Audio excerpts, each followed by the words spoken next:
এই সংরক্ষণ বিল প্রয়োগ করার ক্ষেত্রে যার করা নেই ওনারা আমাদের সাথ দিচ্ছেন। এই উপলক্ষে আগামী এই মার্চেরই আগামী 23 তারিখ প্রথম আমরা ধর্মনগর জেলায় অনুষ্ঠিত করতে যাচ্ছি 33% সংরক্ষণ বিল এবং নারীদের নিরাপত্তা নিয়ে। 25 তারিখ হবে উদয়পুর, 27 তারিখ হচ্ছে তেলিয়ামুড়া, আর সদর জেলা মহিলা কংগ্রেসের তরফ থেকে হচ্ছে 29শে মার্চ। সেই উপলক্ষে আজকে আমাদের ত্রিপুরা প্রদেশ মহিলা কংগ্রেসের রাজ্য কমিটি এবং জেলা সভানেত্রীদের নিয়ে সাংগঠনিক সভা অনুষ্ঠিত হয় এবং আগামী দিন মহিলা সশক্তিকরণের ক্ষেত্রে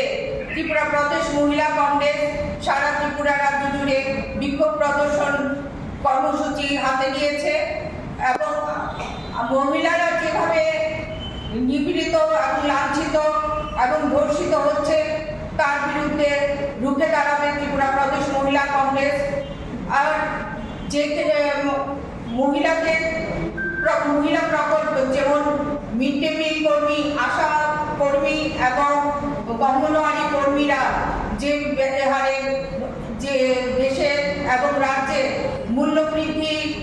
পাচ্ছে, তাদের সেই মূল্যবৃদ্ধি অনুযায়ী তাদের বেতন খুবই নগণ্য এবং এই